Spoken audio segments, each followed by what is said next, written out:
Let's talk about the blackbody radiation spectrum. This was one of the most important things. Well, a lot of important things came out of the 19th century, but this was a very, very, very important thing that came out of the 19th century.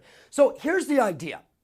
When things are in thermal contact, what that means is that they're bumping into each other, having collisions, and sharing energy.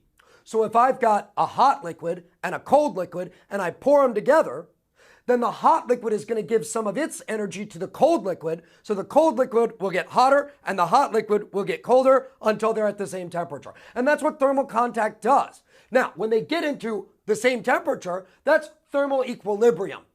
The easy way to think about thermal equilibrium is everybody gets his share. All right, so when you're in thermal equilibrium, all the atoms get the same amount of energy, provided that they're using it. There's all these little rules that I don't want to talk about right now, but you can think about it that way. So what about light? I mean, if I'm talking about atoms and they're interacting with each other, atoms consist of electrons and nuclei, and those things are charged. So they ought to interact with the electromagnetic field, so that means that they ought to be able to give some energy to electromagnetic waves. So doesn't light get to play? Yes, light gets to play. And that's a major, major thing, because what that means is that everything that has a finite temperature, everything, in order to be in thermal equilibrium, it's got to give some of its energy to light. And of course, what does light do when you give it energy? It leaves. It's not just going to sit around. It's not, attracted to the matter. It doesn't care. It's just going off. It's like a light bulb. You turn it on and the light leaves, right? So here's the idea. Every object that has a finite temperature is always radiating energy. And this energy just comes from the thermal equilibrium. It comes from the temperature itself. So it's just radiating. I'm radiating energy right now, light energy. So when we go ahead and measure the intensity of the light that's coming off versus the wavelength, we get these real interesting curves. The red curve is for a hot object. The blue curve is for a cooler object. Notice that the red curve has a lot more energy, a lot more intensity. So that means that hotter objects give off a lot more light than cooler objects do. All right? Similarly, we find that there's a little peak here. Notice that the cooler object peaks at a higher wavelength than the hotter object does. So what that means is that as an object gets hotter, it not only radiates more just overall, it also starts to radiate at lower wavelengths. So here, this one wasn't radiating very much at that wavelength before, but then we heat it up, and now that becomes the maximum radiation.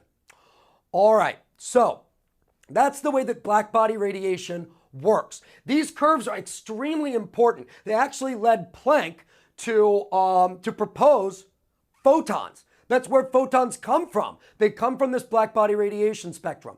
Now, you can also understand this just kind of qualitatively if you've ever seen an electric range. You turn it on, turn it up to high, and what happens? How do you know it's hot? Well, the filament is glowing, right? It starts glowing red.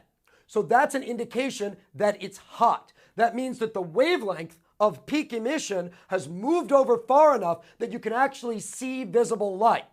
See, at my temperature right now, I'm still radiating, but I'm not radiating in the visible spectrum. You got to be pretty hot to radiate in the visible spectrum. All right, let's get quantitative on this. There's two major formulas that are associated with the blackbody radiation formula. Now, I'm not going to write up Planck's formula because it's kind of complicated, but these are two things that are derived from it.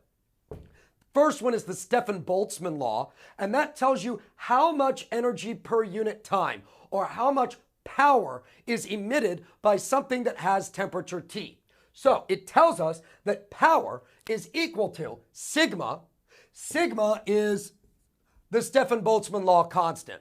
And you can measure it, or you can calculate it from fundamental constants. It's 5.67 times 10 to the minus 8 watts per meter squared Kelvin to the fourth. All right. Now that unit, of course, you can get just by saying the power has to be watts. And look what I'm multiplying by. This is the area, the surface area of the object, Obviously, if it's bigger, it's going to radiate more. I mean, think about the Earth, right? The Earth is radiating through every little piece of its surface area. So it's a lot bigger than a beach ball. So I would expect it to radiate a lot more energy. So that's why the area is there. Then we have this E. This is called the emissivity. And you can basically think about it in terms of like greenhouse gases, right? The Earth emits energy, but then some of it's bounced back. So that would make the amount that it's actually emitting less. Okay, so this is the emissivity. All right, it's between 0 and 1.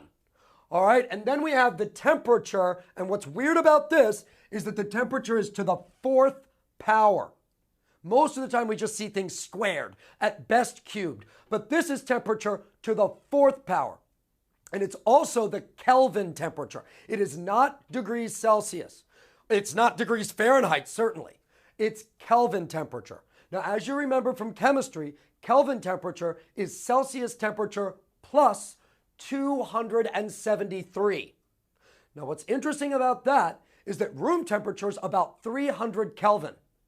So when you look at this number and you say, oh, it's 10 to the minus 8, that's not very much power at all.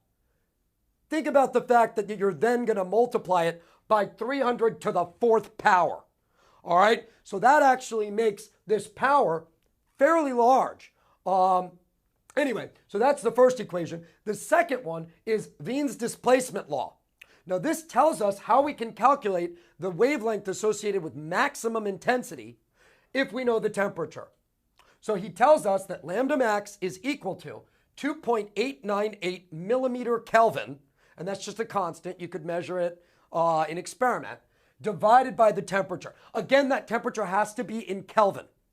All right, so let's just go ahead and do some examples. So a human being has a body temperature, internal body temperature of 98.6 degrees Fahrenheit. That translates to 310 Kelvin. So Wien's displacement law tells us that the maximum wavelength is 9.35 micrometers. So this is a microwave. You can't see it. It's not visible. It's in the far infrared. All right? But that's how thermal imaging works. And that's how those heat goggles work. You look at something and you're looking at this part of the spectrum. And at this part of the spectrum, all human beings are like light bulbs. They're just radiating. All right, so we've got that for human. Let's get hotter. What about molten iron? Now, you guys know that when you heat up iron enough that it starts to melt, it starts to show that red. It starts to glow, right? So the temperature at which iron melts is 1810 Kelvin. Using Wien's displacement law, we see that the maximum wavelength of emission is at 1600 nanometers. Now, that's not visible. It's infrared. The highest wavelength that we can see as human beings is about 700 nanometers. So this is a little bit more than twice that. However, as you remember from the curves, the maximum is not the only wavelength that's being emitted. It emits at smaller wavelengths too. And so it's just kind of beginning to glow that red. That's the idea, because that red is about 650, 670 nanometers. All right, so that's molten iron. What about the sun? The sun has a surface temperature of about 5,800 Kelvin. That's very hot. And when we use Wien's displacement law, we find a maximum wavelength emission of 500 nanometers. That's like a blue-green. So now you might ask, well, geez, I look at the sun, it doesn't look like blue-green to me, it looks yellow. There's many reasons for that. Part of the reason is that when you look at the sun, you're actually seeing that whole spectrum. And there's a lot more of the larger wavelengths than there are of the smaller ones. So you're averaging in all those reds and all those oranges and all those things like that. And that pulls what it looks like kind of further up the wavelength spectrum. The other reason is that when you're looking up at the sun, you're really only seeing the light that hasn't been scattered away by the atmosphere. If you look away from the sun, what do you see? You see blue, you see the sky. That's because the majority of the light that's scattered by the atmosphere is the small wavelength stuff. So that stuff's going away. What's left over? The bigger wavelengths. And that's why the sun appears yellow when you look at it. All right, and then there's one other example that I wanted to give, and this is the cosmic background radiation, which is something that's very, very, very important to physicists all around the world. essentially what happened was after the Big Bang, things interacted for a while, and then everything just kind of coalesced into atoms and everything. And then the light that was remaining from the Big Bang decoupled from everything else. Because now everybody is neutral, so the light is just going to propagate through. The cosmic background radiation is the remnants today of that light that decoupled about 300,000 years after the beginning of the universe. Now, when we measure the intensity of the different wavelengths that come in that cosmic background radiation, we find a perfect blackbody spectrum. In fact, it's the most perfect one ever found in nature. Cosmic background radiation with a temperature of 2.725 Kelvin. It's been cooling off since the Big Bang. And by now, it's cooled to 2.725 Kelvin. Anyway, that's blackbody radiation spectrum, one of the most important things to come out of 19th century physics.